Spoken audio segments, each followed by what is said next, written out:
Topic शुरू करते हैं। Real valued functions. Real valued functions. Functions. अच्छा, रियल वैल्यूड फंक्शंस में सबसे पहले हम डेफिनेशन देखते हैं y equal to f of x की।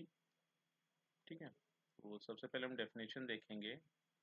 Definition of y equal to f of x.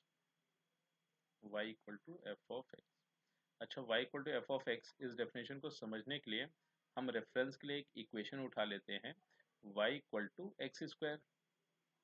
ठीक है, और इसका नाम हमने दे दिया इक्वेशन नंबर 1। ठीक है, अब अगर हम इस इक्वेशन को देखें तो ये इक्वेशन दो वेरिएबल्स इन्वॉल्व करती है, x एंड y, और साथ ही साथ एक मैथमेटिकल ऑपरेशन इन्वॉल्व कर रही है, स्क्वायर।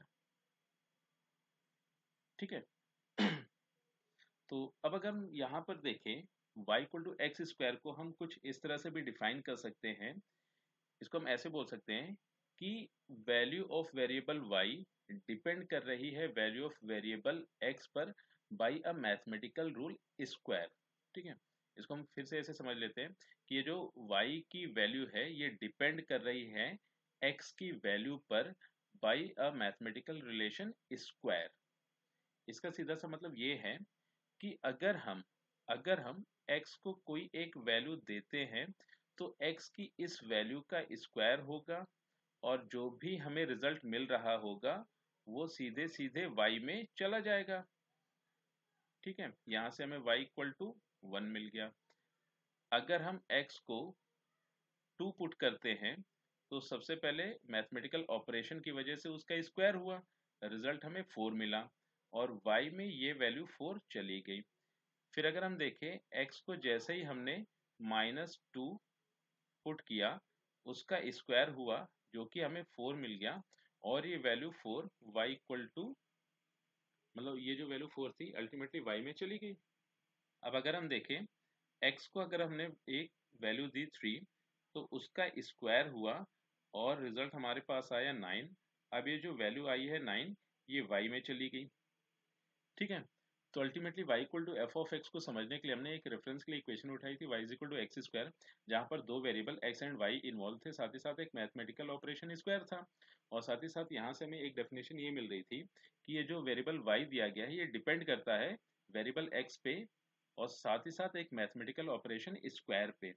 तो अब अगर इन सब चीज़ों को हम साथ में मिला के देखें तो अल्टीमेटली यहाँ से हम ये कंक्लूड कर सकते हैं कि ये जो वेरिएबल x आया ये एक इंडिपेंडेंट वेरिएबल है। ये एक इंडिपेंडेंट वेरिएबल हो गया, इंडिपेंडेंट वेरिएबल। और ये जो y गिवन है या वेरिएबल y दिया गया है ये डिपेंडेंट वेरिएबल हो गया, डिपेंडेंट वेरिएबल। और साथ ही साथ यहाँ पर अगर हम इस मैथमेटिकल ऑपरेशन स्क्वायर की बात करें तो अल्टीमेटली ये एक मैथमेटिकल रूल हो गया।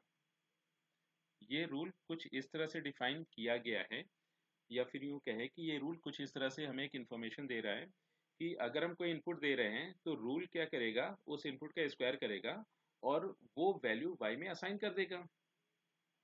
ठीक है, तो यहाँ से एक चीज हम ये भी बोल सकते हैं कि ये जो x आया हमारे पास, ये जो इंडिपेंडेंट वेरिएबल था ये एक इनपुट वेरिएबल हो गया, ये जो डिपेंडेंट वेरिएबल y था ये एक आउटपुट वेरिएबल हो गया, और साथ ही साथ ये जो मैथमेटिकल ऑपरेशन था स्क्वायर ये एक रूल हो गया है। ठीक है, तो अल्टीमेटली अगर हम y equal to f of x की डेफिनेशन पे जाए तो y equal to f of x हमें कुछ इस तरह से एक डेफिनेशन देती है कि f यहाँ पर एक रूल डिफाइन करेगा, और उस रूल का काम ये होता है कि ये रूल इस इनपुट को इस आउटपुट में असाइन कर देगा by performing some mathematical operation based on that rule.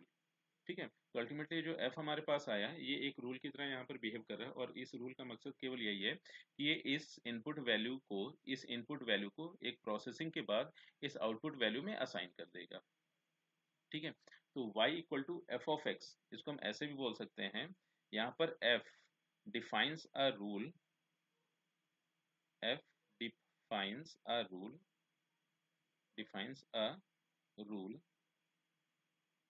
by which x यानी कि इनपुट वेरिएबल एंड y यानी कि output variable are connected to each other are connected to each other।